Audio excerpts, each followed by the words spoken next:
Bom, uma boa tarde aí para todos. Meu nome é Carlos Henrique, eu sou psicólogo e hoje nós estamos aqui com mais um encontro do GENIBS, né, Grupo de Estudos em Neuromodulação Não Invasiva, um grupo filiado à rede NAPEM. Então, qual é o tema de hoje? É uma nota da MDR, da União Europeia, Medical Device Regulation, que rebaixou ali o nível, a classe dos equipamentos de neuromodulação não invasiva. E uma nota de preocupação que foi lançada, a gente achou bastante interessante, porque ela foi bastante explicativa na, na crítica aos critérios desse rebaixamento, dessa classificação para esses equipamentos. Antes de começar aqui, eu queria agradecer o pessoal do Instituto Lume, que, diante de umas intercorrências que eu tive, me ajudaram aqui a preparar essa apresentação e fizeram um belíssimo trabalho. Então, Júlia, Kátia, quem mais, né, participou, aí, obrigado, tá? Bom, então antes da gente falar dessa nota, primeiro, né, falar sobre essa organização de regulação de dispositivos médicos. Ela é da União Europeia e ela estabelece regras para a fabricação e comercialização e o uso desses dispositivos médicos. Entrou em vigor ali em 2021 e ela substitui as normas anteriores para garantir mais segurança, transparência e controle sobre esses produtos, que a gente sabe que é bastante necessário, é totalmente necessário, né? A crítica vai ser em como se percebeu os critérios.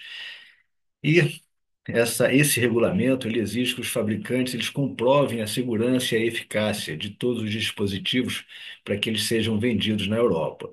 E vão classificar ali de acordo com o risco que ele representa na utilização em diferentes exigências, né? Com testes ali de certificações. Eu trouxe aqui as classificações dessa organização da União Europeia e, na verdade, são quatro, né, três classes, sendo que a classe 2 se divide ali em A e B. Então, de acordo lá com o anexo oitavo do regulamento, classe um, dispositivos de baixo risco, como acessórios não invasivos. Classe 2A, risco moderado, alguns dispositivos de diagnóstico. A classe 2B, um risco elevado, como ventiladores pulmonares, já representa ali algum risco, e aí claramente uma necessidade de habilitação para utilização. E a classe 3, dispositivos de alto risco, como, por exemplo, implantes cardíacos, e aí a gente está falando de devices, de equipamentos invasivos, né? Bom, ah, outros países, né, eu achei interessante trazer também para a gente refletir, porque a gente tem aqui no Brasil a Anvisa, que tem um olhar amplo, até onde eu sei, bastante criterioso, mas não muito aprofundado nos equipamentos ali de neuromodulação, né? E aí eu vi que nos Estados Unidos, né, lá a gente sabe que tem a FDA, Food and Drug Administration, e ela regula os dispositivos médicos por meio de uma norma 510, né? Ou a PMA, Pre-Market Approval, para dispositivos de maior risco. Ela também regula dispositivos de neuromodulação, como a estimulação magnética, EMT, TMS, e de acordo ali com a classificação de risco, vai dar a classificação dela ali. A FDA já aprovou a TMS em 2008 para o tratamento de depressão resistente a medicamentos. A gente já sabe disso, a gente já tem isso em mãos como referência. No Brasil, a Anvisa, ela regula esses dispositivos médicos segundo aquela norma que está ali, né, 751/2022, e ela vai classificar os produtos de baixo a alto risco, classe 1 a 4. Ela aprovou, a Anvisa aprovou o uso da estimulação magnética transcraniana, TMS, para depressão unipolar refratária, depressão bipolar, esquizofrenia com alucinações auditivas, sintomas positivos. E essa técnica ela é regulamentada e deve seguir protocolos específicos para garantir a segurança dos pacientes. E aqui já dá para observar bem que isso aqui é do nicho, é da aprovação, e nessa abordagem mostra bem que é via área médica, né? Bom. a linha do tempo que a gente observa em termos de regulamentação, se alguém, né, tiver mais detalhes de aprofundamento, por favor, me É, eu, ajude. eu Diga. que sugeri isso aí, porque uma das coisas que a Antal falou, no evento que eu estava lá na Espanha, é que o Baker, o Barker e o sócio dele lá, que apresentaram a TMS, eles são europeus. Então, eles que desenvolveram o primeiro aparelho de TMS, e isso foi em 1986. Só que a Europa é muito lenta para resolver as coisas, porque ela tem que fazer tudo dentro de certos rigores e tal. E acabou que os Estados Unidos. Bom, primeiro, em 98 já Israel e a Austrália já lançaram os primeiros aprovações para o uso da TMS. Depois, em 2008, os Estados Unidos lança, no Brasil, em 2012, e a União Europeia só conseguiu normatizar como usar a TMS em 2017. Então, ela fala de um descompasso. O que que adianta ter europeus tão eh, inventores, capazes, não sei o que, se para você transferir, para ajudar a população, tem um processo tão lento como esse e os outros países vão passando à frente deles. Ótimo. É interessante, né? 86, só em 2017 que a regulamentação ocorreu, né? Ou É, seja, 30 anos depois, né? uhum, 30 anos. Não tinha nem feito essa conta, verdade. Né? Bom, trouxemos Mas aqui algumas informações. Alguém ia dizer alguma coisa? Algumas informações interessantes aqui. FDA, colocando ali a TMS como classe 2 para de acordo com a FDA, né, nesse artigo aqui. E Carlos, posso depois falar um negócio, tá? tá ótimo. E a FDA permitindo a comercialização da TMS para a estimulação ali para o tratamento do toque. Então, lá nos Estados Unidos, a FDA aponta para depressão bipolar, alucinações auditivas da esquizofrenia, planejamento neurocirúrgico, o toque, similar já ao que a Anvisa já observa aqui no Brasil também, Conselho de Na Medicina. verdade, a Anvisa imitou os Estados Unidos. O toque é recente nos Estados Unidos, mas a primeira norma dos Estados Unidos, 2008, falava justamente desses três tópicos. E aí vem o Brasil e imita, e faz igualzinho aos americanos, só que isso na área médica, né? Foi o CRM que lutou por isso. Aí depois os outros conselhos foram lutando e conseguiram liberar para muito mais condições do que essa que a medicina tinha colocado. Agora eu acho interessante a gente olhar, por isso que eu botei aí, que eu, na verdade eu fiz uma busca na internet para comprar estimulação, neuromodulação, e tá lá, Shopee, AliExpress, todo mundo vendendo simplesmente para uso recreativo, né? Ou seja, se não se colocar algum obstáculo, as pessoas vão comprar equipamentos que não foram avaliados por Anvisa, nem FDA, nem nada, que são feitos, produzidos pela China, que a gente conhece o jeito do chinês trabalhar, e aí você acha aí, ó. TMS, RTMS por 6.400 e poucos reais, TDCS por 600, R$ 560, e eles ainda põem crianças e idosos. Compre esses aparelhos de neuromodulação que você vai melhorar a performance do seu filho que tem autismo, do seu idoso que tem uma demência. É assim que eles vendem.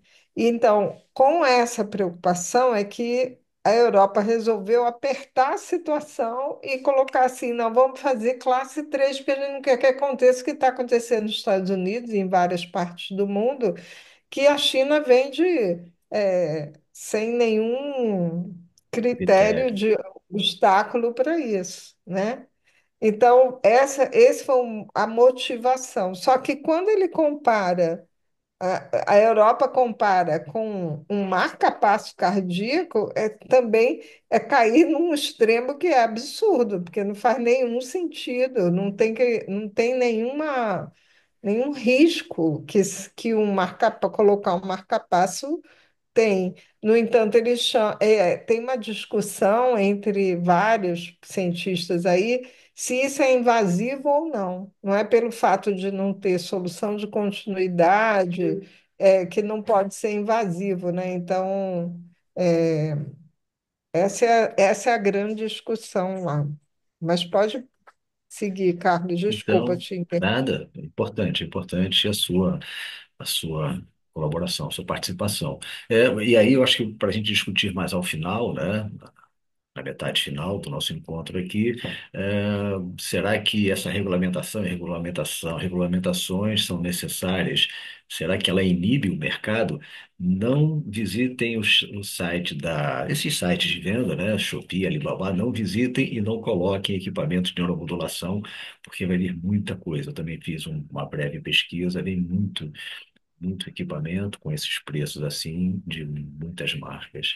Então aqui a gente já tem, né, um artigo das consequências dessa reclassificação da União Europeia, da MDR, né, e a gente pode aqui já um artigo de opinião da Andréa Antal, trazendo esses aspectos que a gente vai perpassar por eles. A reclassificação dos equipamentos como classe 3, prejuízos para a pesquisa, aumento do temor, né, dos usuários clínicos na área industrial, e os comitês de ética não tão bem informados, né, eles não menos informados, né, o receio natural, o aumento do custo e da burocracia até se Acho que compreender. travou, né? É, Foi tá, só para mim? Não, travou Ah, aqui pra mim também. Para alô, mim, travou, alô. Carlos. para mim também travou. Me digam quando eu voltar. Já voltou. Voltou, Pode. pode ir.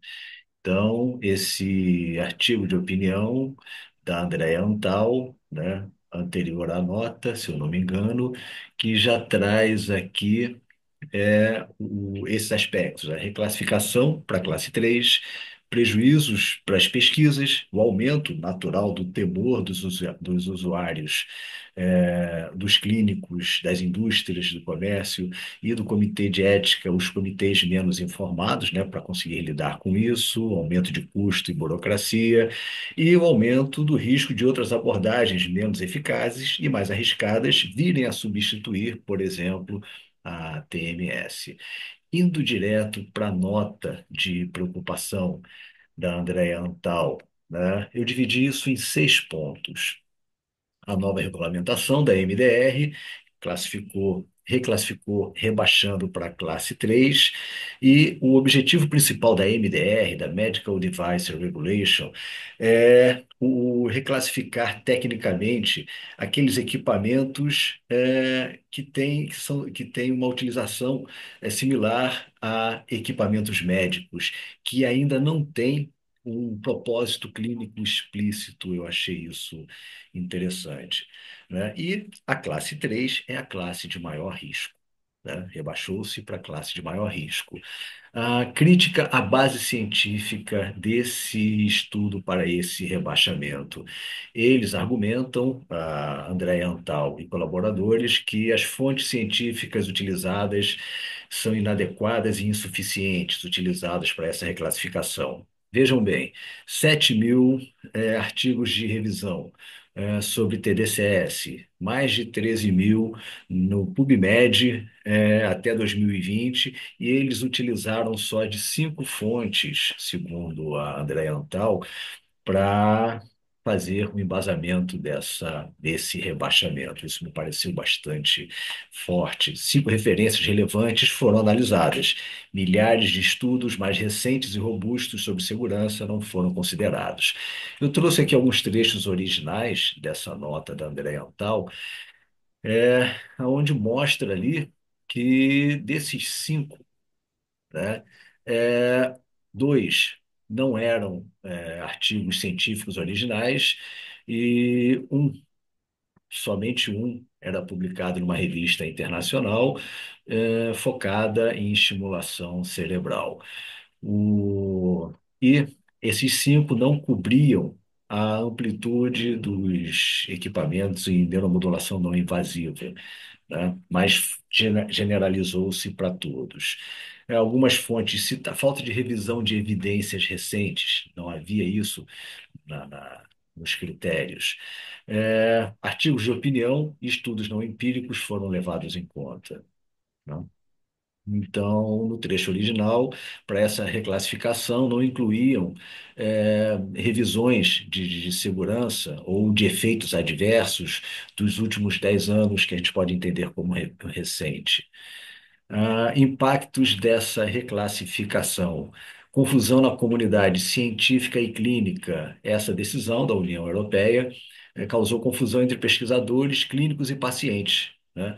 E, com isso, a consequência disso, atrasos em pesquisas, obstáculos regulatórios, dificuldades na condução de ensaios clínicos, por mais que não esteja ali impedido a utilização em pesquisas científicas, os comitês de ética, e uma vez que observa-se a classe de maior risco para esses equipamentos, né, um natural receio e, e interrupção, aversão ou não aceitação de pronto dos projetos de pesquisa, né? E aqui, né, colocado como os comitês de éticas menos informados, eles têm um significante atraso na compreensão e liberação dos projetos de pesquisa. A falta de base científica para a decisão. O processo de reclassificação não seguiu uma abordagem baseada em evidências científicas sólidas, segundo Andrea Antal, né? Bom, análise dos riscos alegados. Os autores eles revisaram os principais estudos sobre efeitos adversos de NIBs, né, de neuromodulação não invasiva, e concluíram que os riscos citados para justificar a reclassificação são exagerados e infundados. Nós, até pela nossa prática, pelos estudos e pela nossa prática, a gente convive e sabe quais são os efeitos adversos, e a gente pode, né, acompanhar esse comentário aqui da Andréa Antal, que efeitos adversos graves são extremamente raros e efeitos colaterais mais comuns, como irritação na pele e dor de cabeça, são leves e transitórios. E não há evidência científica que sustentem que a neuromodulação não invasiva cause o desenvolvimento cerebral atípico ou padrões anormais de atividade cerebral. Mais embaixo aqui, a gente observa que casos de convulsão induzidos pela TMS são menos do que 0,03%. Tá? A prática, os registros, os estudos mostram isso. E Só aí, lembrando, né, Carlos, diz. só complementando aí, é que tem até um estudo, que eu não lembro qual é o nome do autor, que tentou provocar convulsão, aumentando, aumentando, aumentando, e não conseguiu. Então, é mais uma prova de que foi um exagero aí. Existem casos de convulsão? Existem, mas a convulsão pode ter, pode vir por muitos aspectos, e inclusive tem estudos, como a gente apresentou no ano passado, o uso da neuromodulação para tratar convulsão, e não para, né? Então, eu acho que vale a pena a gente lembrar disso. Ótimo. E aqui, já para os pontos finais, né, resposta da comunidade científica com relação a esse rebaixamento. Contestação à decisão da União Europeia. O artigo documenta os esforços dos pesquisadores para contestar essa nota, né, a reclassificação, incluindo a solicitação de revisão das fontes científicas utilizadas. Inclusive, a decisão da União Europeia foi recentemente questionada pelo provedor de justiça europeu, que determinou que a Comissão Europeia não avaliou adequadamente as decisões científicas disponíveis. A gente não sabe, né, até que ponto isso força uma alteração, uma revisão, mas isso já foi contestado até lá pelo provedor de justiça europeu. E recomendações, né? As recomendações dessa nota. Reavaliação da classificação. Os autores, junto com André Antal, eles defendem que os dispositivos de neuromodulação não invasiva, eles devem permanecer na classe 2A. Se vocês se recordam, é aquela com baixo risco, né? Que é a classificação apropriada para tecnologias de risco moderado. A reclassificação para a classe 3 deve ser revertida, pois não justifica com base nos dados disponíveis. E regulamentação que seja feita baseada em evidências científicas, né, atualizadas, revisadas por especialistas da área. Ah, para terminar aqui, né, eu me veio algumas questões, eu coloco elas aqui. Primeiro, a importância, a necessidade de regulamentação. Segundo, entendendo a motivação da MDR, da União Europeia, qual seria a eficácia dessa regulamentação junto ao que a gente imagina que tenha sido a motivação, refrear ali o avanço desordenado de equipamentos e utilizações. E uma terceira reflexão é: o Brasil ainda sendo incipiente no reconhecimento e regulamentação desses equipamentos, que impacto isso teria aqui no Brasil, né? E o que que a gente pode imaginar e esperar pela frente? Minha gente, então acho que eu fiz introdutoriamente aqui uma passagem por esse tema. Eu queria abrir para os colegas, principalmente aqueles que têm mais experiência, e todos também com as suas dúvidas, para que a gente troque sobre isso aqui, tá? Vou tirar Pode parar aqui. de apresentar isso e vamos discutir. Falem.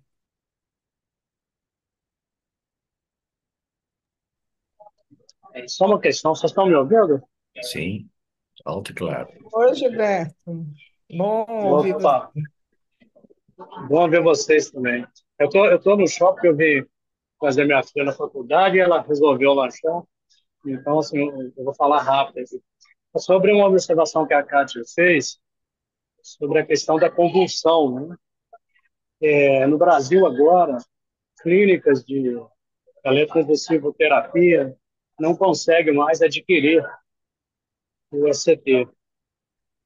Eles estão mudando para uma tecnologia tipo do TMS. Eletroconvulsoterapia, ST ou é MT? Isso. Ah, Não, não. convulsoterapia. Eletroconvulso terapêutico, porque você falou de convulsões, né? Você falou Eu o risco. falei do efeito, né, adverso que Isso, às vezes é relatado. Então, essa questão de convulsivoterapia é uma coisa que está sendo colocada de lado. Então, tem uma nova tecnologia que é mais ou menos baseada no eletromagnética, que vai criar o mesmo efeito, só que não terá mais, na realidade não é a convulsão que terá, o que não vai ter são os efeitos cognitivos. Por exemplo, quando você tem o ST, você tem uma perda de memória de 6 meses. E isso não é uma coisa legal, então vai ter a convulsão, mas através de uma outra técnica, que Está eu não recordo, falando é da magneto, eu acho. magnetoconvulsoterapia, não é isso? Isso, isso. Então a ECT vai ser substituída por essa. Desculpa, pode repetir? Eletromagneto Não, convulsoterapia. magnetoconvulsoterapia. Magneto Eu só convulsoterapia. conheço uma máquina dessa que fica na UERJ, aqui no Rio de Janeiro. Fui lá, a Raquel, que está aí, também conheceu a máquina, o equipamento, e o Egas, que é da Rede Napem, também é o médico que trabalha com isso, né? Não sei se tem em mais lugar, eu acho que a USP ia comprar, não sei se já tem lá na psiquiatria, mas a gente ainda não tem respaldo científico, evidências robustas para a gente estar indicando a Magneto, não.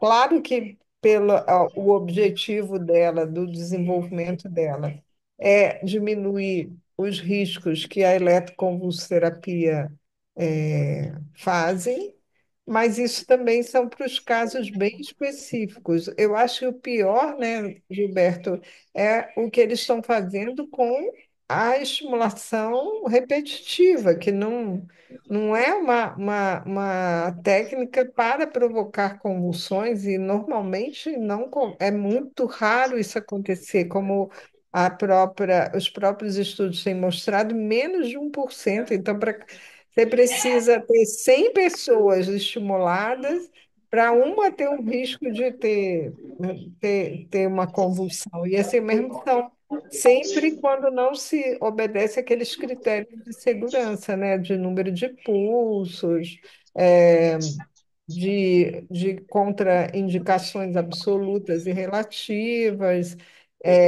enfim, são coisas que são perfeitamente controláveis se você é bem cuidadoso. No próprio Instituto de Psiquiatria, Brunoni, que é um dos ícones mundiais nessa área, ele falou que lá no Instituto eles fazem muito, eles têm várias máquinas de estimulação magnética repetitiva, e nesses anos todos, uma experiência de 30 anos, não, 20 e poucos anos, eles só viram pouquíssimos casos de convulsão. Então, é uma coisa muito rara mesmo. Não, perfeito, mas o que eu queria trazer é que não é mais comercializado a informação que eu tive, né? O SCT. Ah, entendi. Eu não sei. Isso aí eu não sei, porque como a gente não trabalha com isso, né? A gente trabalha só com a repetitiva, então não sei. Mas aí abre um leque maior para você trabalhar mais com a TMS, né? Outra coisa que eu acho disso que você está falando, Gilberto, é que o fato da Europa começar a controlar, quer dizer, começar não, ela sempre controla, tenta controlar tudo, por isso que eles levaram 30 anos para a primeira aprovação. Isso também acho que favorece o Brasil, com a pergunta do Carlos, né? Porque os ensaios clínicos têm acontecido muito aqui no nosso país, porque é o lugar no mundo que tem mais gente treinada, né, capacitada para usar. Por exemplo, o censo que Cátia Monte Silva conduziu mostrou que no Brasil só tem dois estados que não têm TMS repetitiva. Então, é uma coisa que tem muita gente já fazendo, com resultados bons. Então, eu acho que é perfeitamente compreensível e pode ser uma coisa para a gente usar a nosso favor, né? Sim, eu concordo nisso.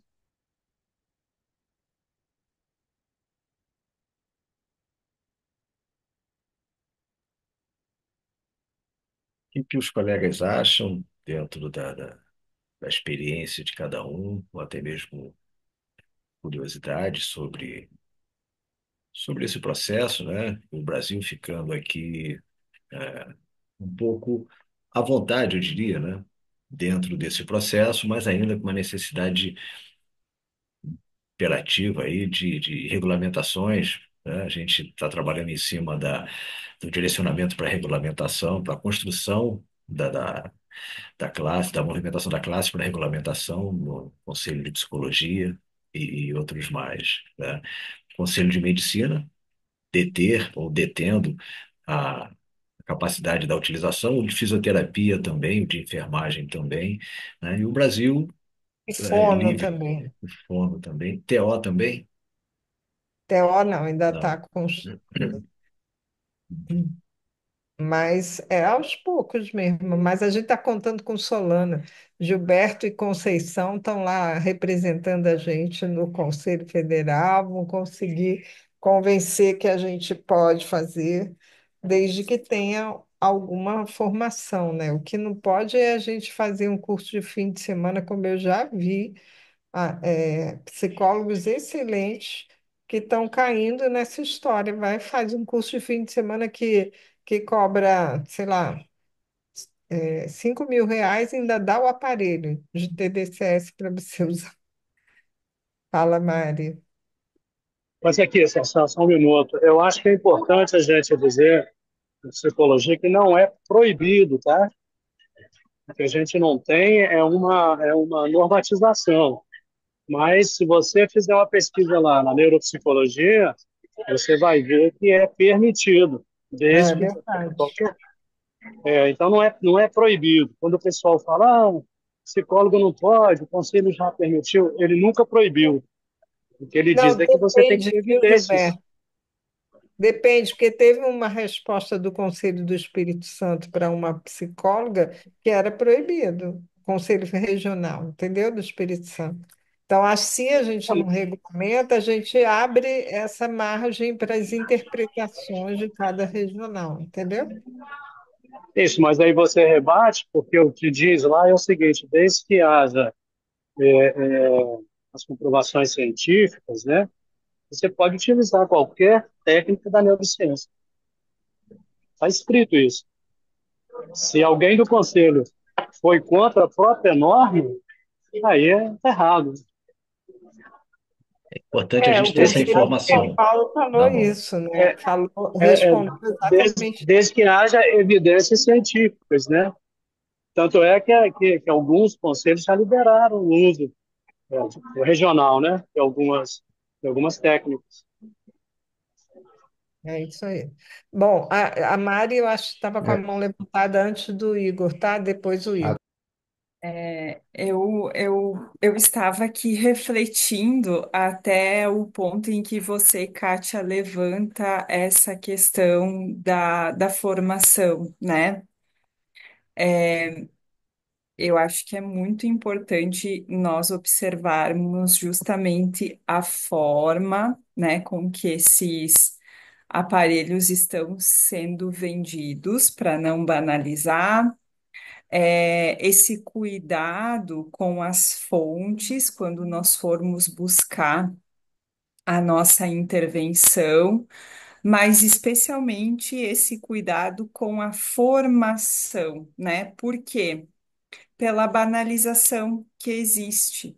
Então, eu acho que é uma luta de todos nós, né? Que é um cuidado também de todos nós, especialmente com a formação, né?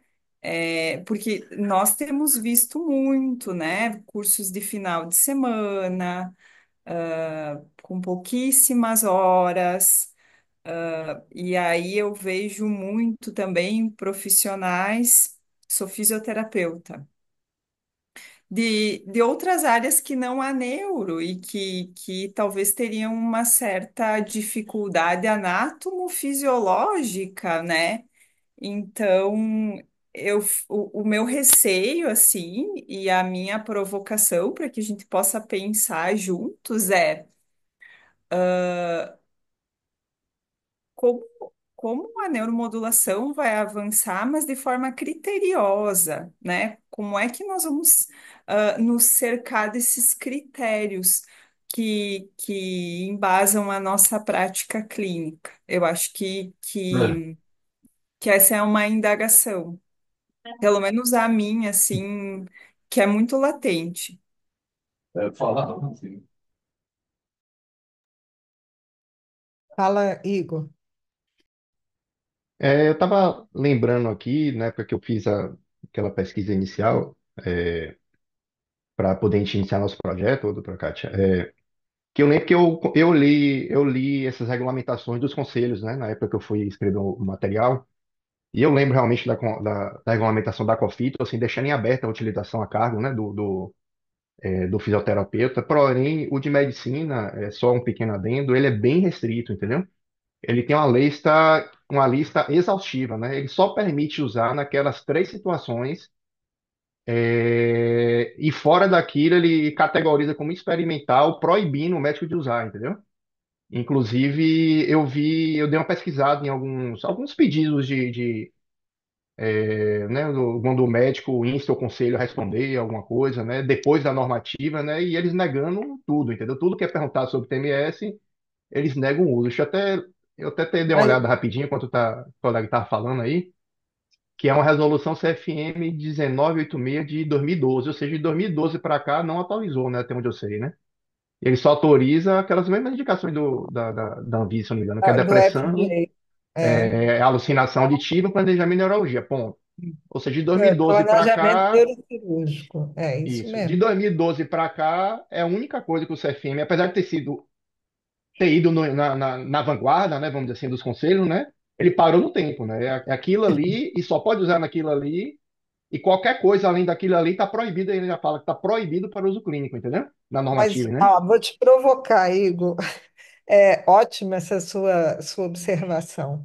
Mas eu fico pensando o seguinte: quem são os donos dos grandes planos de saúde? Então, se você não amarrar aí essa coisa, a judicialização ganha fácil a obrigação de os convênios pagarem por essas técnicas, entendeu? Então, tem isso por trás também, que é reserva de mercado, né? E também proteção para os ricos continuarem ganhando muito dinheiro e não gastar muito, apesar de ter tecnologias, e por isso que é tão importante o seu estudo, Igor, É isso que mostrando. eu não entendo, porque assim, em algumas situações, ele é custo-efetivo, ele é melhor do que se botar, ele economiza dinheiro, né, em algumas situações, né? O saldo é negativo, né, do benefício líquido, vamos dizer assim, né? Então, assim, enfim, é só para, porque assim, desde o início desse grupo, desde o ano passado, eu vi vocês falando, ah, o conselho liberou, só que assim, deixar claro que a parte de medicina está bem atrasada aí, entendeu? E tá 3 anos de atraso aí, não teve revisão e ele foi instado algumas vezes a responder sobre ITMS, que eu vi alguns pareceres, todos remetendo esse parecer, esse resolução de 2012 e negando, né? O uso do médico, a não ser nesses três opções, né? Enfim, só para. Label e on-label, essas É coisas. off-label, talvez alguns colegas usem, né? Mas aí você fica fora da proteção, né? Enfim, acho meio complicado. Acho que deviam rever isso aí. Mas Concordo plenamente. Quem mais quer falar aí, gente?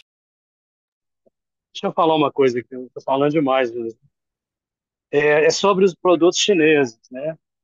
Eu tenho um, eu não usei ainda, né? Já tem mais de um ano que eu tenho. O que eu fiz até hoje com ele? Eu estou medindo o campo que ele gera, o campo eletromagnético, porque eu comprei esse que custa 6 mil e pouco, mas não estou comparando ele com o da Neurosol. Mas um amigo meu do Rio também adquiriu um, ele adquiriu até, a gente não conversou, né? Eu tinha comprado, não falei com ele que tinha comprado, e ele comprou. O que que aconteceu? Quando chegou no Brasil, eles não liberaram o equipamento para ele. Ele perdeu o dinheiro e perdeu o equipamento. Então, assim, tá perdido. Isso é só porque a gente está falando das regulamentações, embora a gente ainda não está totalmente regulamentado, mas é um equipamento que foi considerado um equipamento médico, então você não pode importar. Quer dizer, eu não sei quais são os critérios para importar, mas o fato é que ele ficou sem o equipamento e sem o dinheiro. É só um esclarecimento que a gente está nessa discussão, né? Agora eu vou ficar quietinho. Podem Não, continuar. mas é ótimo que você participe, ora. Muito bom esse seu testemunho aí de um caso que aconteceu. Já aconteceu com outras pessoas mesmo, gente. E a gente está aqui conversando sobre isso justamente para a gente abrir os olhos dos colegas. Às vezes as pessoas perguntam, especialmente técnicas tipo REAC. Eu não sei se vocês já ouviram falar nisso, REAC. Tá vendendo que é uma beleza. Cobram muito caro, põem crianças autistas lá para receber esse tipo de neuromodulação que não tem respaldo científico nenhum, praticamente nenhum. Então dá um aperto no coração você ver as pessoas com crianças com deficiência, cheios de esperança, vendendo apartamento, carro para tentar dar uma ajuda para os seus filhos e você vê que estão fazendo isso de forma irresponsável, então dá para entender o outro lado da balança, né? Por que a resistência, por que a necessidade de regulamentação, para a gente não correr o risco de estar expondo a população a intervenções que são arriscadas. Fala aí, Gisele. Eu queria perguntar uma coisa, é bem nessa linha que você está falando, porque eu acho que tem uma confusão da regulamentação que é para o profissional de saúde, mas tem também o da população em geral, né? Eu queria saber, por exemplo, TDCS. Eu vejo várias clínicas em que os pacientes orientam o paciente a comprar a TDCS. Aqui em São Paulo eu tenho visto colegas assim relativamente próximos me falando lá na clínica todo mundo compra o seu, então a pessoa começa e aí a gente está em São Paulo, muita gente vem para cá para fazer o tratamento e depois volta para sua cidade de origem e orientados a ir com um TDCS na mão, né? Isso é legalmente isso é correto, porque é um equipamento médico, mas Então, e aí tem essa. eu tenho ainda uma outra situação, tem um paciente de TMS, que é uma depressão grave, e toda vez que a gente interrompe, ele fica mal. Aí ele fala, eu vou comprar um desse, tem no eBay, tem no não sei aonde, né? E você fica olhando e você fala, meu, aonde que é o limite, né? Para TDCS, sei lá, que é mais barato, né? Sobretudo, acho que está mais presente isso assim no dia a dia. Existem vários estudos, Gisela, que tentam fazer o uso da TDCS domiciliar, mas, inclusive, eu acho que as empresas nacionais já estão fazendo os equipamentos com a capacidade de você regular. Sim, que só Com as liga. toucas, por isso que eles estão fazendo as toucas para já colocar no consultório onde é o alvo da estimulação e como prender direitinho a touca, Uhum. porque a gente sabe que tem o outro lado da moeda, né? Quem mora lá no interior da Bahia e que não Exato. 600 quilômetros da capital, onde tem a neuromodulação. Então, essa pessoa tem que ficar impossibilitada de receber uma técnica se ela tem condições, né? Eu estou falando assim, por exemplo, meu filho trabalhava com agronomia. Tem gente rica pra caramba lá no Oeste Baiano, ali em Goiás, Mato Grosso, não sei o quê, por causa das grandes fazendas. Essas pessoas, já teve um paciente de Primavera do Leste que veio procurar para fazer tratamento com a gente, porque ele tem dinheiro e ele queria comprar para levar para lá, porque ele não tem condição de ficar vindo de avião. Só para você sair da Primavera do Leste, você tem 3 horas de terrestre até Cuiabá, para depois pegar o avião e vir para cá. Como é que você trata uma pessoa que está lá precisando do tratamento, entendeu? Então, dá para entender que o uso domiciliar pode ter sua indicação precisa, mas alguns cuidados têm que ser tomados. Então, as empresas estão fazendo como? Regulando para que só o profissional possa ligar. Porque o risco existe, né? O risco da pessoa. Ah, eu vou ficar boa se eu ficar botando aqui, eu vou passar o dia inteiro agora com isso aqui ligado, e liga do lado direto. Mas esse mesmo risco é o risco de você dar um remédio de tarja preta para o paciente, ele tomar 10 comprimidos. A gente, quando faz tratamento domiciliar, corre esses riscos, né, de superdosagens, de erro. Hoje, né, Carlos, você estava com seu pai passando por um aperto aí por causa do uso inadequado de medicamento.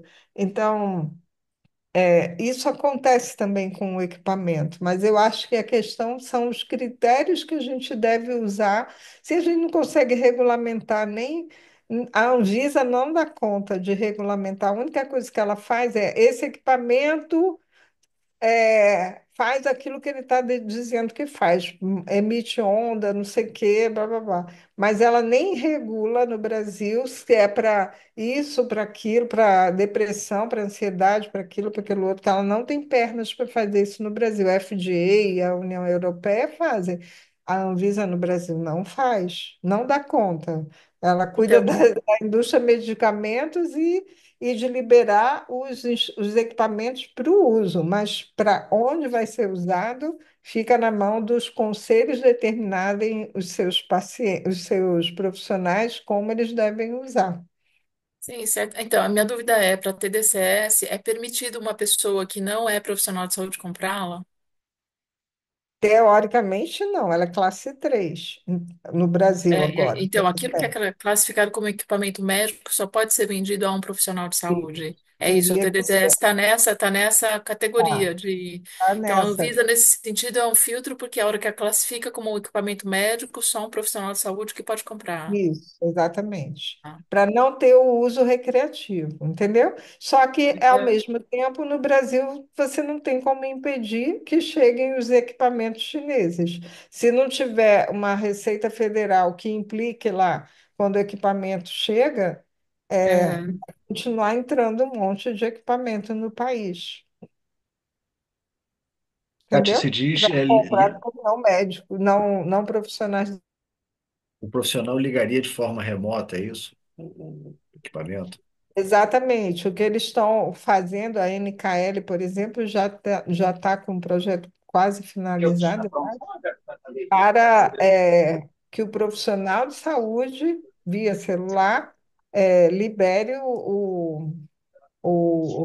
a máquina para funcionar e manda o recado junto para o paciente. Está na hora de fazer sua TDCS. Aí só depois que ele coloca e tal, é que ele libera a frequência, que é uma forma, uma tentativa de controlar um pouco. Então, o equipamento não liga pelo usuário, liga pelo profissional de saúde.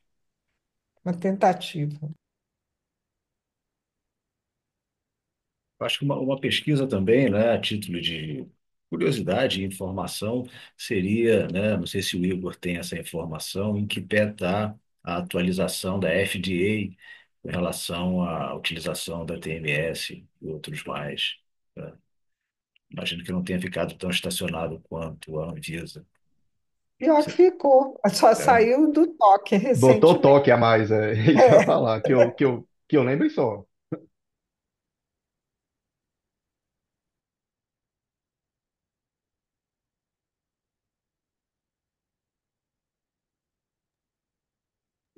É, Carla Gilberto. É, mas é mais uma observação. Eu tenho 5 equipamentos da DCS. Um americano, um inglês, não, 2 americanos e um inglês, os outros são nacionais. Ninguém nunca me pediu nada, né? E tem um teste que eu TOVA, um teste de atenção americano. E quando eu fui comprar, eles me pediram a minha licença de psicólogo. Então, assim, eu acho super interessante. Quando querem regular, eles regulam. Quando é interessante, não regulam.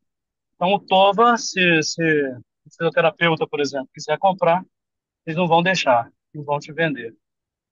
Só para essa questão de questões econômicas, né? Exatamente, perfeito.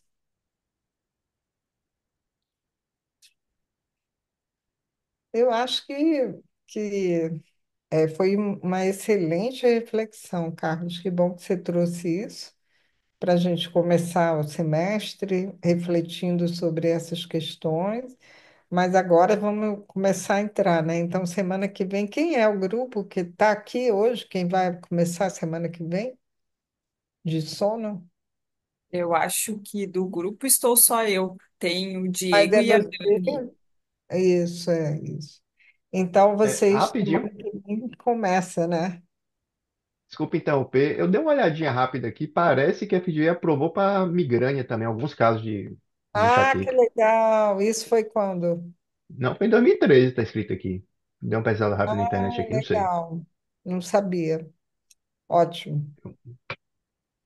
É só para fazer uma pesquisa mais detalhada para saber se exatamente o que está aprovado, mas deve ter mais algumas coisas. É Tá verdade. interessante, o Igor. Se você por um acaso achar mais alguma coisa e puder, por gentileza, colocar lá no grupo, né, complementa aqui. Bom, então, acho que a gente está já fizemos uma boa reflexão aqui. Eu queria agradecer aí aos colegas que participaram, né? Estou vendo aqui Raquel, Mariana, Duvin, a Suzana, né? Aqui com a gente também, Tânia, Maria José e todo mundo que participou, que está com a câmera aberta aqui, Maria Lita, junto com a gente.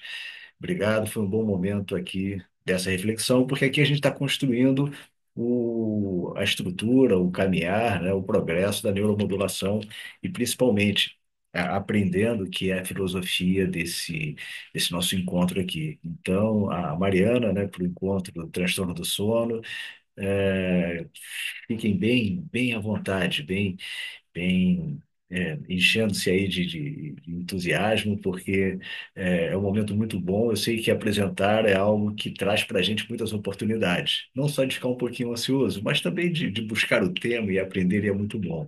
E conte aqui com a nossa parceria aí, para esse momento aqui de aprendizado, tá? Você e todo o grupo. E é isso, acho que a gente teve um bom encontro aqui. Eu queria agradecer a todo mundo, e se ninguém tem mais nada a dizer, acho que a gente pode encerrar por aqui para a gente se ver na semana que vem. Ok? Ótimo, gente. Ok, Obrigada. ótimo. Até semana que vem. Tchau, pessoal. Até lá. Tchau, É, tchau. Grande abraço. beijo.